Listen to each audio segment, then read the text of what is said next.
That's right, you read it in the title, it's Hi-Fi Rush. We're finally doing a video on a game that's not depressing.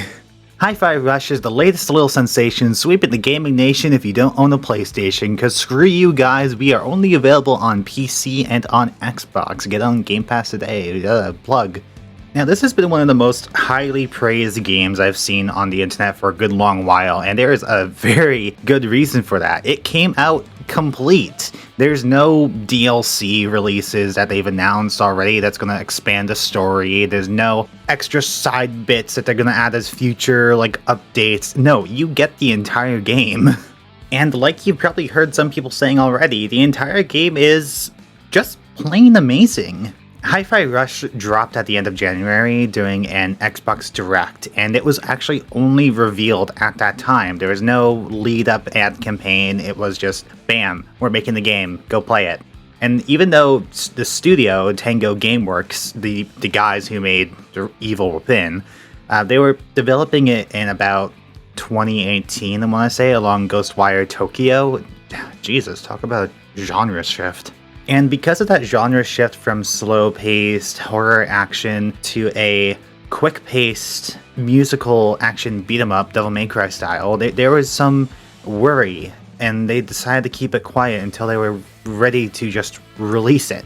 And after their talk, Hi-Fi Rush would be available to download that very same day. And honestly, I think despite the worries about how drastically different the game was for both the developers and the customer reception, keeping a game like this unknown up till day one actually helped it. The amount of videos I've seen already calling it a masterpiece, the amount of people online praising it for its gameplay and its story and its characters, especially the characters, I don't think it would have gotten the same reception if it had a year-long ad campaign of people just slowly pushing it along and saying, hey, we're making this game still, still be excited for it, please. No, none of that. When the game was first showcased, there was so much excitement around just the style, about the licensed tracks, about how flashy it was, the cell shading, how it just felt like a GameCube game in the best of ways, like a Beautiful Joe kind of infamousy is what it was destined to become. And honestly, the cell shading, the stylization that Hi-Fi Rush had gone into, it made a big debate about how Hi-Fi Rush, yes, it's a cheesy game. It has some very silly lines, like Chai is a very outspoken, very pun-filled main character.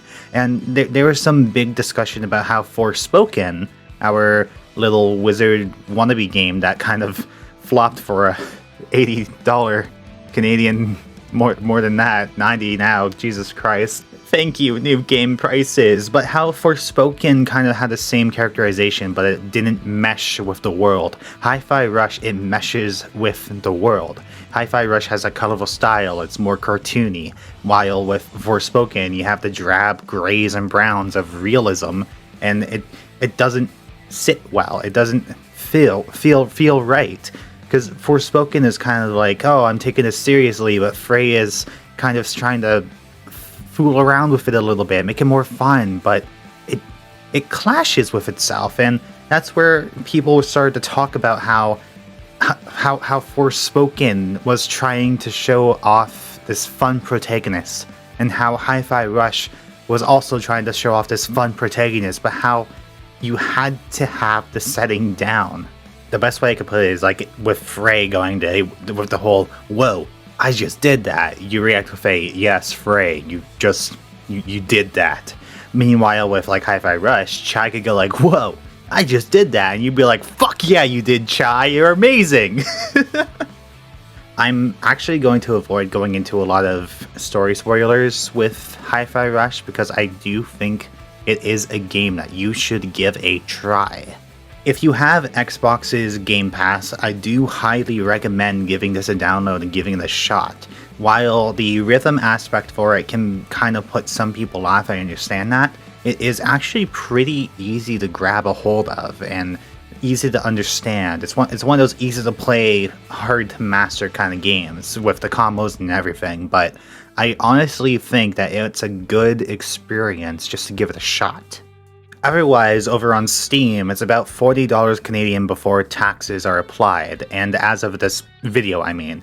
But I got a good 8 hours just from a single playthrough of the main story on hard, and after you beat it, there are lots of incentives to go back into the levels and replay and find extra secrets and just discover new content you may have missed. An extra 52 hours worth of content if you want to get all the achievements based on one video I watched out of curiosity. 60 hours to 100%, good lord. But it gives you a nice little reward for it, so, go for it if you're insane. But I'd still say that it's well worth your time. And if you're still here 6 minutes into my little recording here, then obviously you have some interest in it. So pick it up, give it a shot, you're gonna have some fun with it, I promise. The gameplay I'll keep in the background is from one of my streams where I tried doing just like a recording stream over on twitch.tv/AngelicaLexi. Go follow me there. But I will do my best to avoid any actual spoilers so you can enjoy the game in full. But to also enjoy the game in full, I am actually going to talk about some of the issues I had playing through Hi-Fi Rush. Because while I think they are things to pay attention to and things for the developer to maybe try and spruce up in a future patch or for the next game if they want to try and make something like this again, then that would be amazing. It would be great.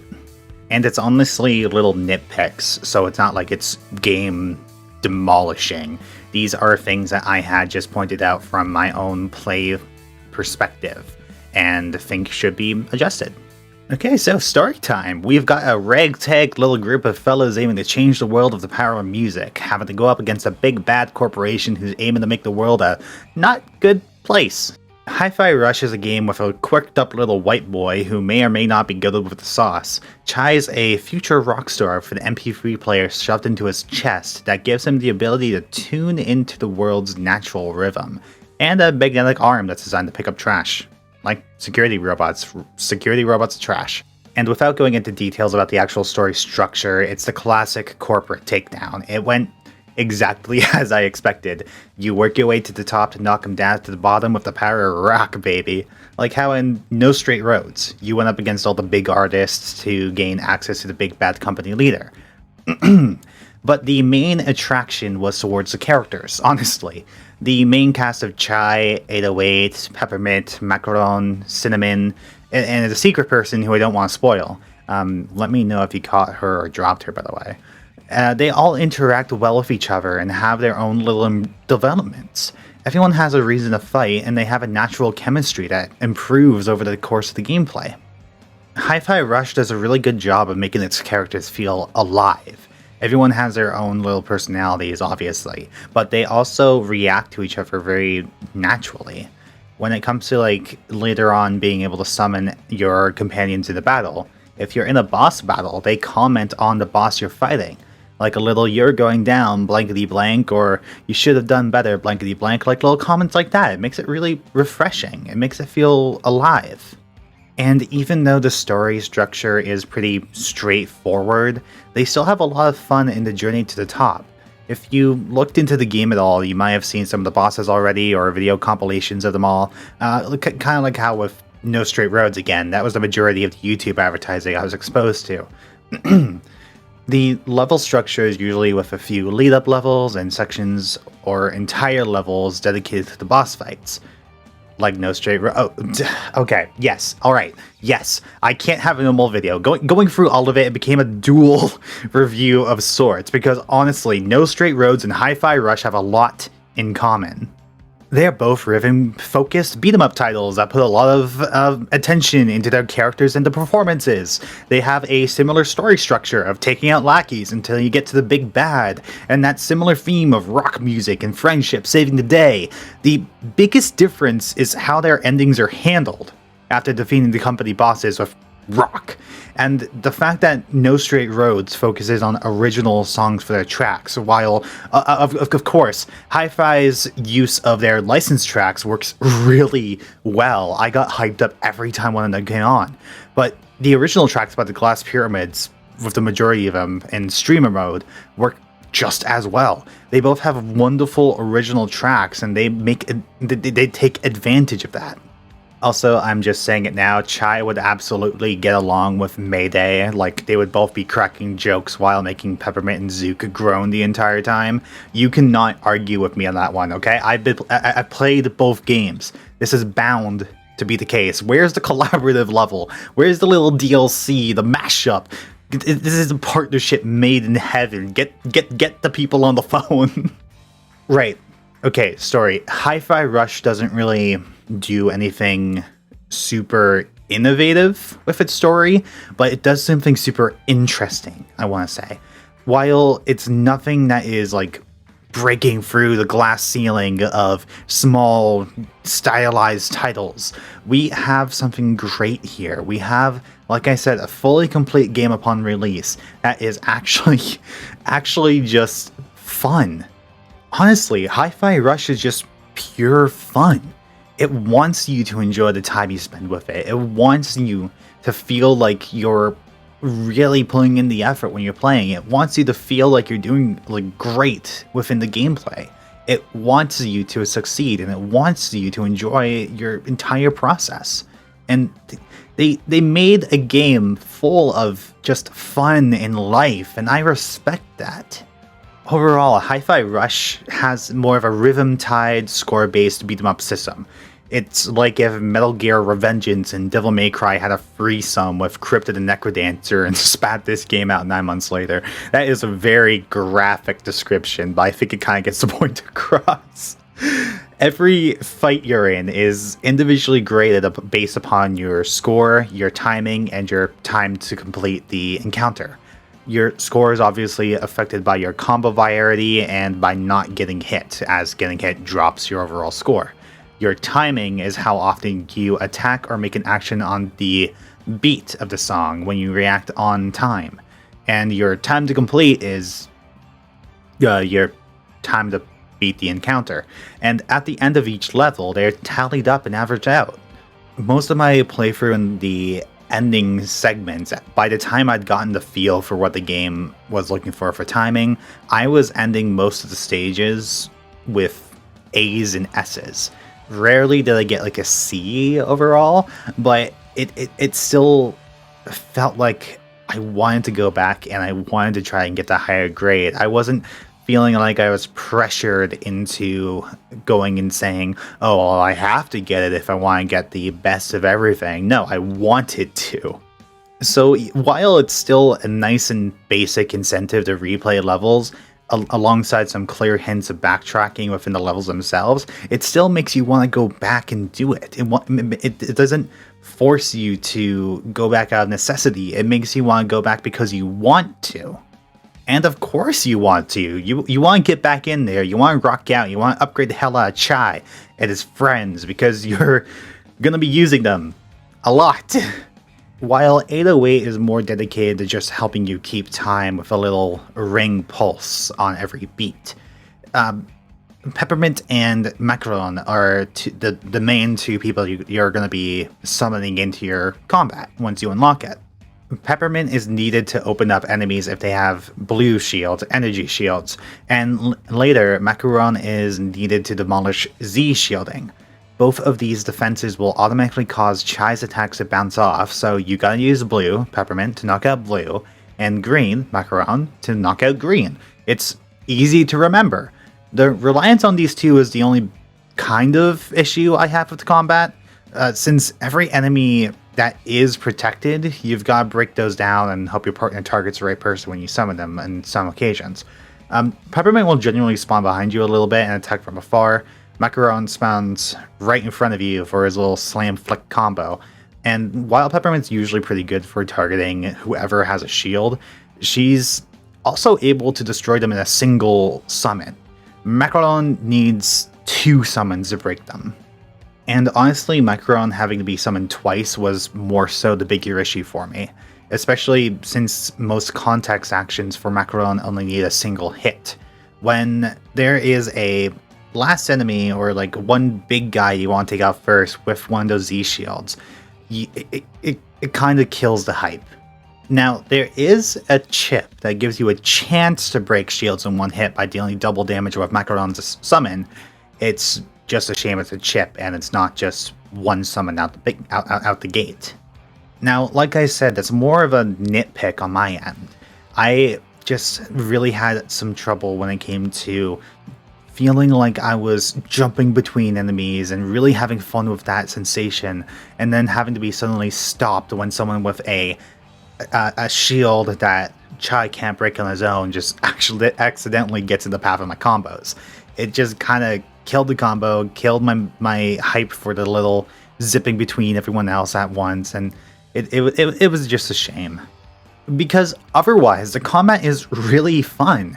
It feels good when you're cheered on for hitting attacks on the beat, and everything's flashy to keep it engaging. It feels really good to dodge on time, to parry, and some enemies encourage jumping from one another, like I mentioned. Attacks are fairly easy to cancel for Chai too, so it doesn't really bring any worry about being open when I could have retaliated. Like, I'm not locked into a lot of animations when I'm using a heavy attack. I'm able to break away on that beat, and it just feels good. And the magnet grapple, that magnet grapple. The magnet grapple that Chai is able to use is great for closing in distance in combat, and is wonderful for picking off aerial units, because you can just use a grapple, you can zip right up to them and bring them into a combo to knock them over. It's great. Or like you'll have these little gunners that are trying to create distance so they can actually shoot at you, and nope, you just use that grappling hook and just zip right up to them and bash in the faces. It feels good. But the best part about the combat, in my opinion, is that everything is forced onto the beat. You have your 1, 2, 3, 4, 1, 2, 3, 4. It keeps time. But because everything falls onto the beat, your attacks fall onto the beat, and if you initiate an attack, it launches on that next beat. That's why you get more incentive to attack on the beat, because you get a little bonus for it. But also in turn, your enemies attack on the beat. And because your enemies attack on the beat, you now know when you need to dodge or when you need to hit that parry button. And the best part is, it's not just a combat that follows that rule of the metronome. It's everything. Everything is linked to the music. Your attacks, the enemies' attacks, your specials, your collectibles on rail sections, even scripted sections and cutscenes. Like, the cutscenes. The actions all match the music, and it keeps everything just organically set together as one single piece. And see, this is where the dual review kind of came into place. If we're pulling No Straight Roads back into the conversation as a comparison, No Straight Roads had enemy attacks that started and traveled on the beat, but because the player acted on their own accord, on their own timing, combos might not be fulfilled, or traveling attacks might have an unexpected visual timing. Not everything was forced onto a metronome style. You can react better to everything this way, I really do believe. And enemies that have multi-hit attacks have to be memorized, sure, in both games, but it's better than trying to parry something purely on visuals and hoping you're close enough to hit it. The biggest benefit of Hi-Fi Rush is the fact that a lot of your range attacks occur hit scan. So, like most shooter games, you pull the trigger, you instantly hit it.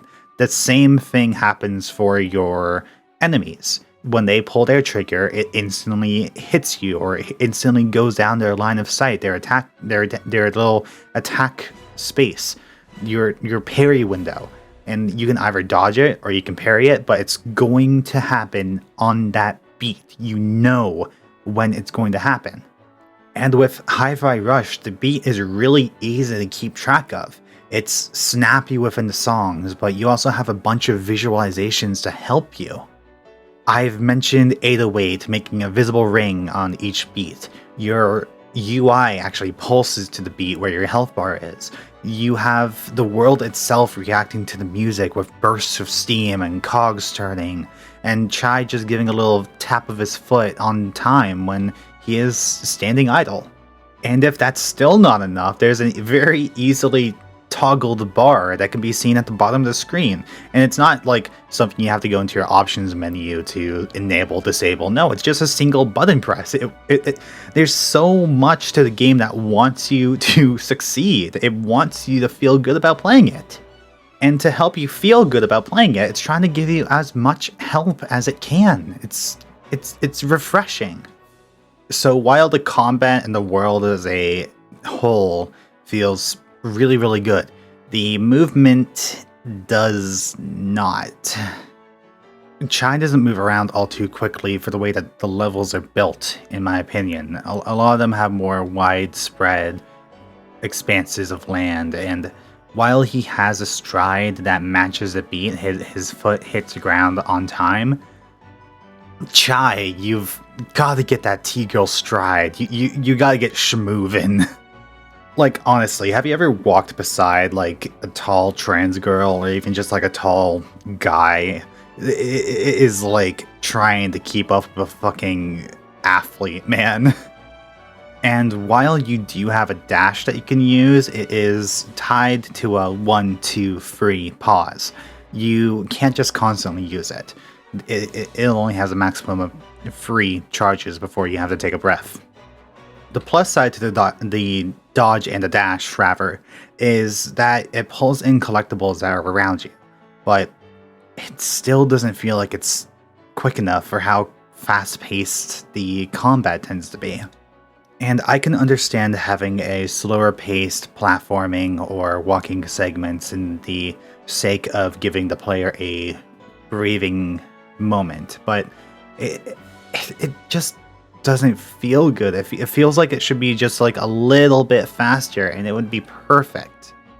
Oh, but the platforming, it never really made me... The platforming never really made me feel confident in any of my movements. The one downside to Chai moving to the beat of the music is that his jump is really heavy. It makes him fall to the ground for the next beat, if I noticed it right. But his jump also does not have a lot of forward momentum. I would assume that's because they wanted you to use and utilize the dash more often than just bunny hopping everywhere. But it made me afraid I'd overshoot most of the platforms that are presented to me. I had to double jump to so many of them just to be confident in my landing. And because I double jumped, I'd have to hope to God I was still close enough to the place I wanted to land. But also because I had to double jump it because the world is tied to the timing of the music. That is an extra beat that I now do not have to react to platforms being drawn back or falling out of place. And coming back for a comparison, No Straight Roads had a lot more floaty movement rather than heavy for its platforming, which made me overshoot some jumps too. The controls were clunky, and it took me a lot of time in both games to get a feel for what it wanted me to do and how it wanted me to react. It almost feels like they had more focus on the characters and the gameplay, which is absolutely fair. They are probably the best parts about these games. But in turn, it feels like the platforming segments just kind of took a side seat. Not like totally a backseat to everything else, but it wasn't as important, you know? Side seat, yeah. What's important to them, and the majority of the people who were initially viewing these games, is the humor, the characters, the overall gameplay, the sheer rush you get when you play. The fact that you're subscribed to Angelic Lexi and that you like this video, that's what's important. The connection you feel to the people you encounter and the experience as a whole. Supporting me on Patreon and joining us on Twitch to get some live opinions. Enough plugging. Hi-Fi Rush is a game that I never stopped laughing at unless it wanted you to take it seriously for a second. And even in those serious sections, it was good. They were cheesy, but that fit right into the overall nature of the game.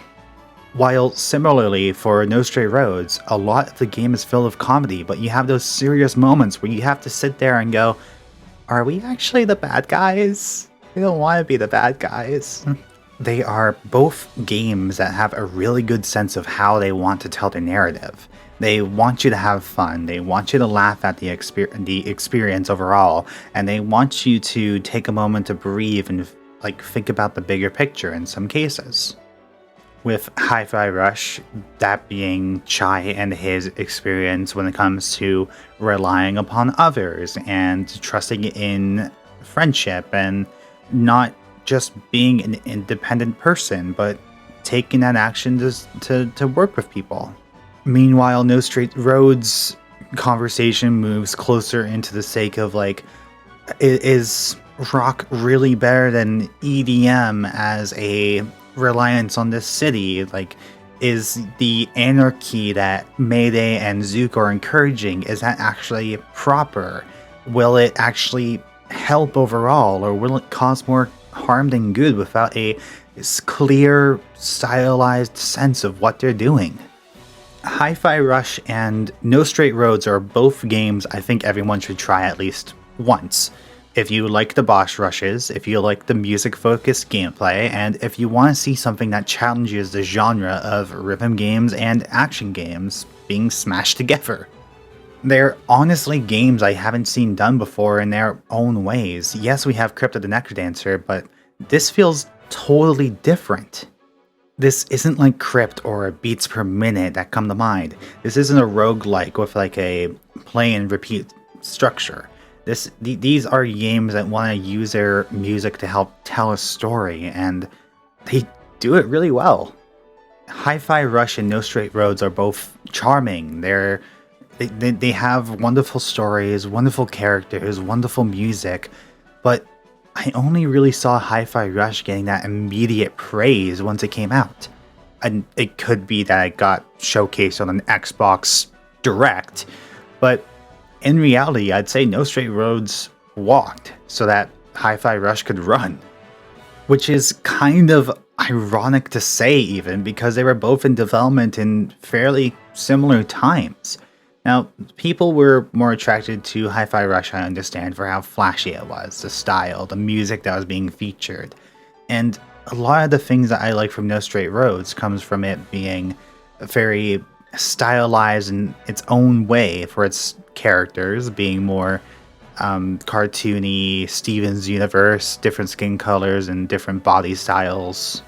But while Hi-Fi Rush also drew influences from like Shaun of the Dead and the more fun movies like that Western influence, No Straight Roads took a lot of its influence from Malaysian culture, and it heavily shaped how that game was made. Like, you have one character, DK West, who speaks mainly in Malay. But even your main character, Mayday, she has a heavy accent, and it's even more pronounced when she gets frustrated or flustered. It's fantastic. I love this representation. And I don't think the difference in popularity came from the difference in cultures. I think it came from the difference in how people felt when they were playing. No Straight Roads rewarded players with some cool tracks to listen to in combat and new difficulties when you learned the system. But the combat itself just felt tedious, and you felt disconnected from the world as a whole, despite it being musically themed. There's not really many reasons for me to go back and play it again. And even though you have really memorable characters and really memorable music, 1, 2, 3, 4, motion on the ocean. I still never really had many reasons to go back to the game. Hi-Fi Rush, in turn, never stops rewarding players as they play.